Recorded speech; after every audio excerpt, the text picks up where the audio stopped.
I'm Dr. Kathy Bush. And hello, I'm Dr. Tara Peters, and we are the Leadership Doctors. As we continue in our series of lessons from leaders, we have the opportunity to talk today to a person who's working as a senior vice president in a benefits administration technology company called PlanSource here in Florida, and also a DeVos MBA alum that Tara and I had the opportunity to work with. And so welcome, Lisa Van Ever. Thank you very much. Thanks for having me. We're excited to learn about the world that you've been working in overall as a leader and specifically during this really interesting time. So as we get started, Lisa, just give us a general idea of your leadership journey. Last time we caught up was when you were in grad school, and so I have an idea of some of the things that you were working on, but for our audience, maybe give us a little bit of the background and then what you're doing now and the kind of type of organization you work in. Yeah, certainly. So you're right. The last time we caught up, I was actually working in higher education at Northwood while doing my MBA with DeVos, and the leadership program. Really, I think that's where the excitement around technology and innovation really began for me. It really started at Northwood.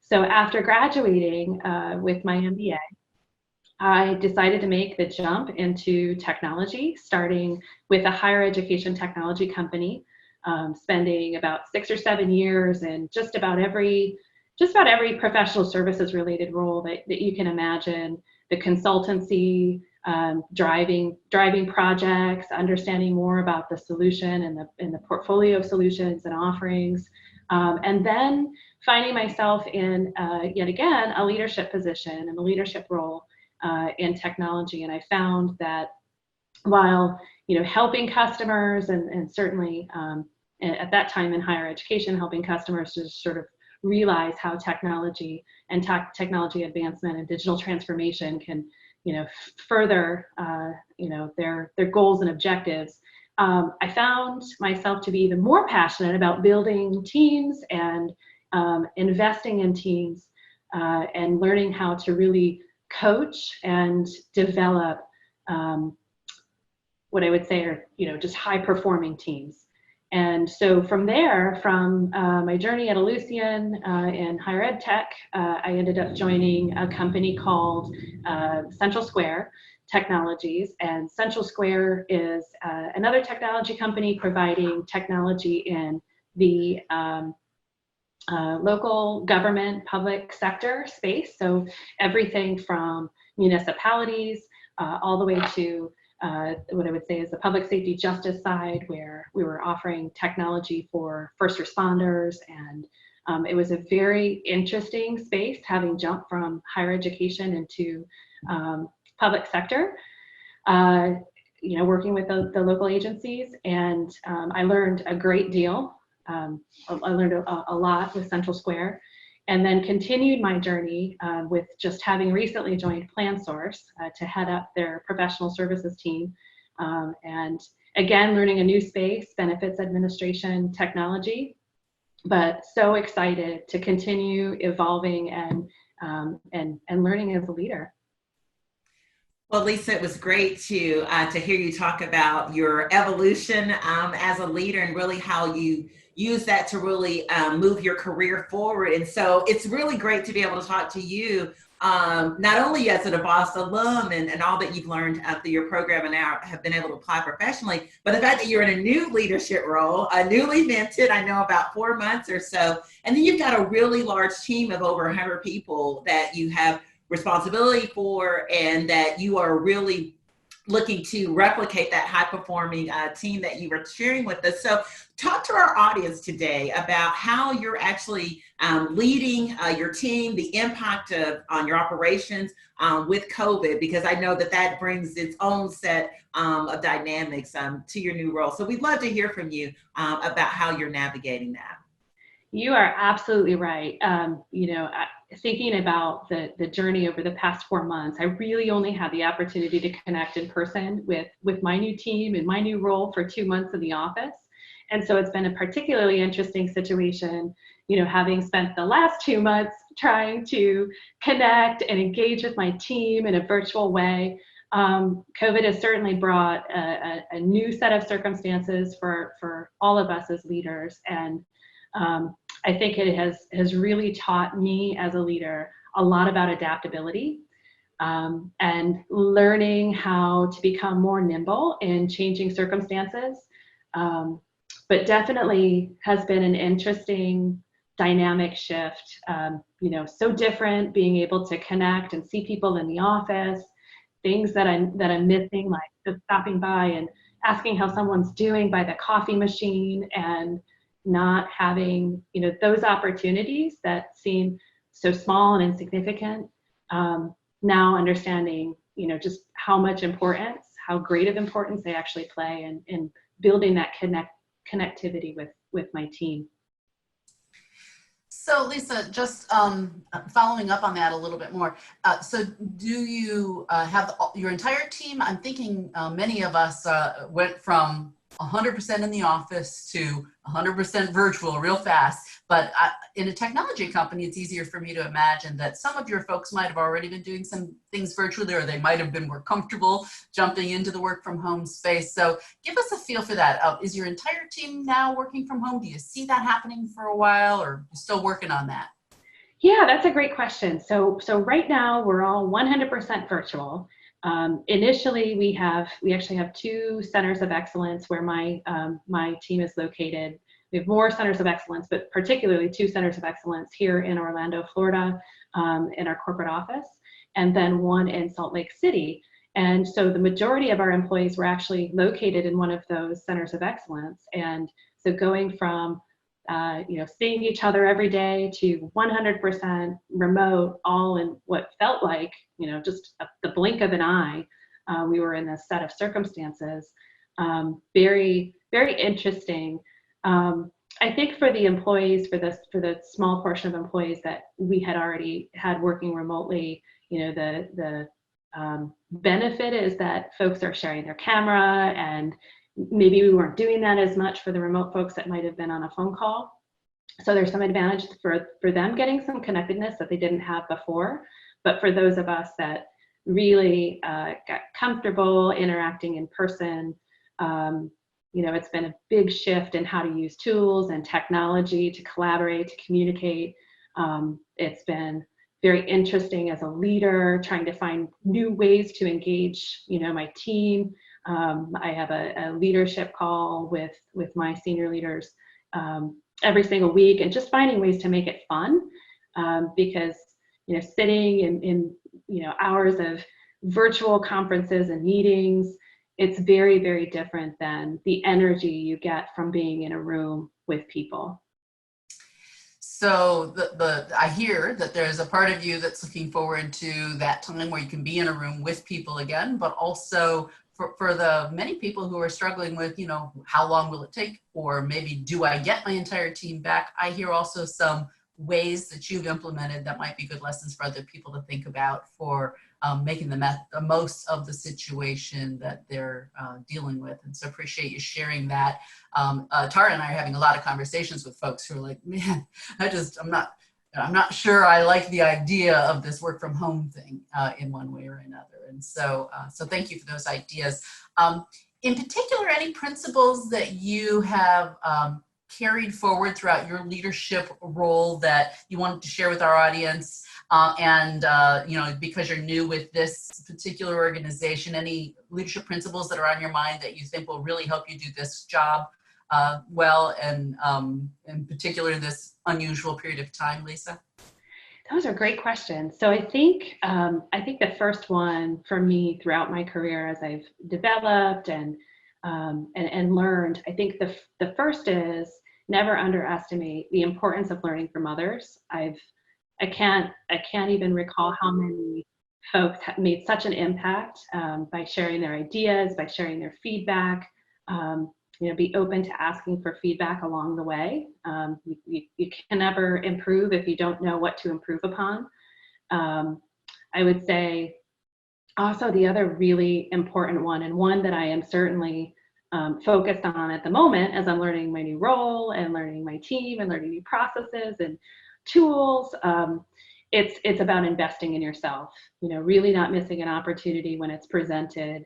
I've been, really happy to engage in lead-in circles, women in leadership programs, taking every opportunity that's presented to me, even if it maybe doesn't immediately seem like it's going to have value, and that value isn't like just completely obvious, taking advantage of it anyway, and knowing that I'm going to learn something along the way, and really searching for that learning, and then never stopping the learning process. You got to invest. You got to invest the time. You've got to invest the energy. You've got to make sure that you're constantly, reading and learning new things. The world that we're living in is ever changing. There are new ideas, new thought leadership, all the time at our fingertips that we have to take advantage of to keep pace with our environment, and to really make us adaptable along the way.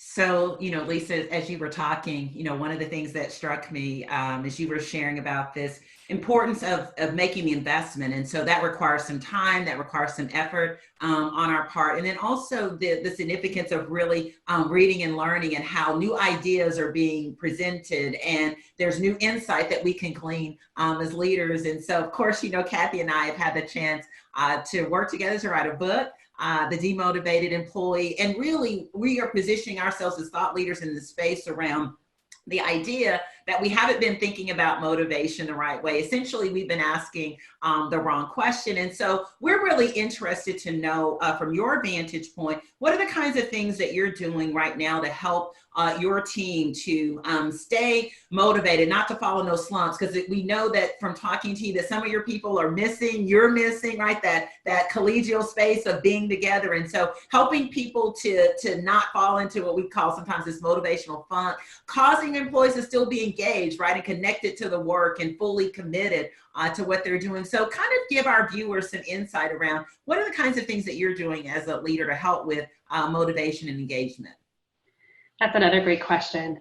I know that information is empowering. So as a leader, I feel like the best way that I keep my team motivated is keeping the vision in front of them. Where are we heading? And how are we going to get there? What are our priorities, right? There's so much going on, such a new set of circumstances for us to get through.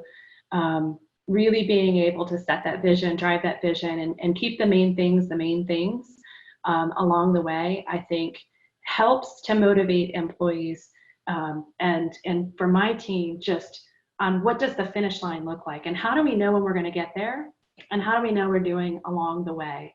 So giving them that information, giving them the visibility on the strategic business decisions that we're making, how that is connected to the work that they're doing, how that's connected to changing their experience as an employee, always striving to improve the employee experience just as much as the customer experience, but really putting our employees at the center of that. And then I think as we cascade that information, really empowering our managers to have some flexibility in the way that they respond to the needs of employees. I think different employees are motivated by different things, and there is a need to be very flexible, but also very open to listen, right, and collect their feedback along the way. So we do a lot of that, and right now I am very focused as a leader as creating a culture that allows for feedback to flow at all levels of our organization, and to really get people comfortable in the idea that feedback is critical. I think I was once told by, maybe it was you, Dr. Bush, that feedback is a gift, and we should always look at feedback as a gift, and what we do with it matters. That sounds like something I might have said somewhere along the way. Yeah. So Lisa, I know that you get a chance to lead middle managers, other people who are maybe earlier in their career as leaders. And you've talked a bit about some advice that you give to people to develop themselves already. And so I just started thinking about those leaders that maybe are eager, but focused on being great let's say whatever their technical skill was, and so they're climbing the ladder, being an excellent tactical person, and now they need to shift into caring about people. Tara and I know that isn't an easy shift for everybody. Sometimes they call that the soft stuff, and they don't recognize this need for building a team, for giving feedback, for creating a culture. And so, what do you say, or what do you do with folks as you're helping them develop as leaders to get them to understand the importance of taking care of the people that work there? Yeah, that's a great question. So my philosophy along the way has always been that managers that are unable to foster a really strong relationship with their employees, that those employees are going to be very difficult to retain over time. People tend to leave managers, right, that they don't want to work for, or that they don't feel connected with, and they don't feel supported by. I think that's the other really important part. And I think in order for anyone to really feel supported, first there has to be an authentic human element in the relationship, for them to feel comfortable and open to express their needs and to ask, for help in solving a problem, or help in developing in an area that they're vulnerable, and that they've identified that vulnerability. I think, as I work with my leaders, I'm constantly communicating that it's really, really important, and especially in the circumstances right now, in the virtual environment that we're in, that we need to always start a conversation very authentically, very humanly, right? How are you doing? How are things going? Let me do a check-in. And maybe more checkpoints, because we're virtual, right? Not adhering to the formula that we've used in the past, but really being flexible and adaptable enough to know that employees are feeling very isolated right now. They need that human connection. They need to feel supported by their management team, and then also giving constructive feedback on how to really get the most out of a one-on-one. My philosophy is also that an employee should own that one-on-one. It's their time to get to the critical outcomes that they need support for at the end of that conversation. And there are great ways to do it unstructured. There are great ways to do it structured, but ultimately just getting to that outcome in whatever way you're spending the time with employees is just really, really important. Well, Lisa, thank you so much for being a part of our Lessons from Leaders interview series today. Wow, some great insight and wisdom and perspective that we know that our viewers will be able to use. So again, we want to thank you, Kathy and I, for being with us today. Thank you so much. Thanks for having me. It was our pleasure. And so we are convinced that you have found great value in what Lisa has shared with you today, and really been able to sharpen your saw, if you will, in terms of the perspective that's been shared. And so we want to encourage you to go to our website, theleadershipdoctors.com, where you can view more videos from other industry leaders who are sharing their perspectives on how they're leading and navigating this pandemic with their team. So thank you so much today for tuning in.